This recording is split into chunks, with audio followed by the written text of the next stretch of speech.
Well, where we're sitting at is the end project to recognize 4 St. Francis High School graduates who died in Vietnam. And how this all started was about 4 years ago when Denny Berg was our guest speaker for Veterans Day at the high school. He mentioned about Cowden and Headland. And then last year I got a hold of Dennis and said, Dennis, we need to do something for these 2 soldiers. And we took off with it. And we ended up right where you see where we're at today. The original idea, the vision, I was bought into right out of the gate.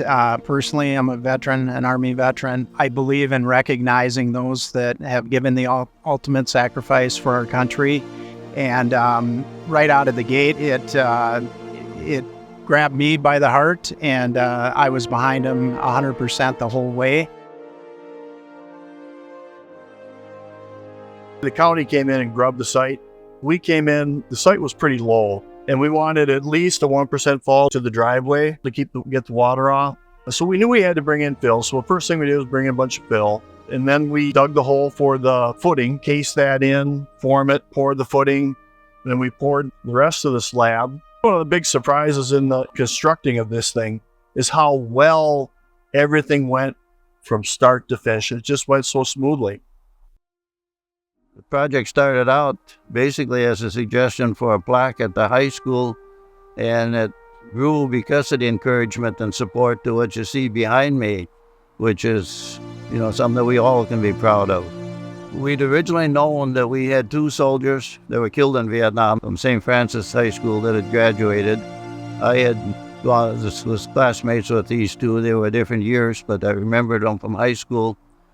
And we wanted to do something to recognize them. At the point that we started, they were the only 2 names we knew of. The book that had been published by the state that listed the soldiers that were killed from Minnesota didn't list the other 2. And as part of the fundraising and a booth that we had set up at the barber shop, we had a former classmate from the other 2 come forward and tell us, there's really 4. Well, that was unknown to all of us. But when we researched it, they were in the yearbook, and they were on the wall in Washington, D.C., but they weren't on any of our lists. And in fact, we did verify that they were St. Francis graduates. At that point, we had the monument, the location already had been secured. We'd already done the design, the layout, the specs for concrete, the engineering, or stones had been ordered when we really verified that there were, in fact, these additional 2.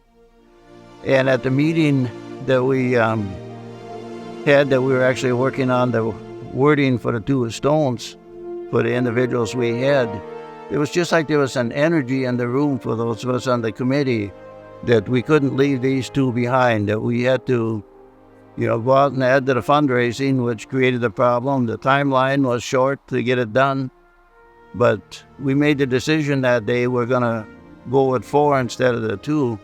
Because they'd have been lost to history for the state of Minnesota had it not been for this memorial. So, yeah, that was the most gratifying part of it for me. Our silhouettes behind us for the soldiers kneeling was a high school. We had 4 high school students who died in Vietnam. I wanted our safe manufacturing class to do the soldiers for us.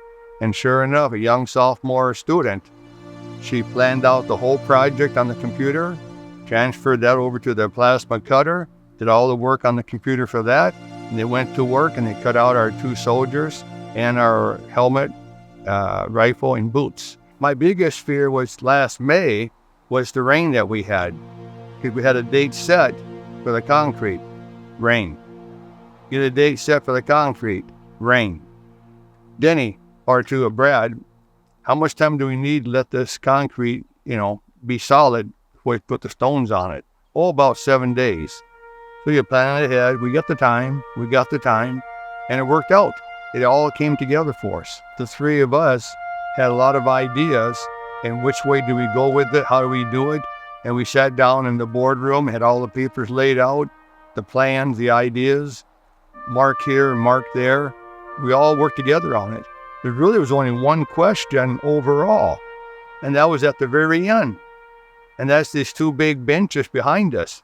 Do the names go forward or the names go to the outside? And we end up having the names stay on the inside. And like someone said, now you have the circle of names inside the memorial. We had a dedication. I think in the word it was tearful. And they were sure appreciative that, that they were being recognized. And I think within the family, the next generation had discovered that they had an uncle or a great uncle that really had made a significant contribution to the country and sacrifice.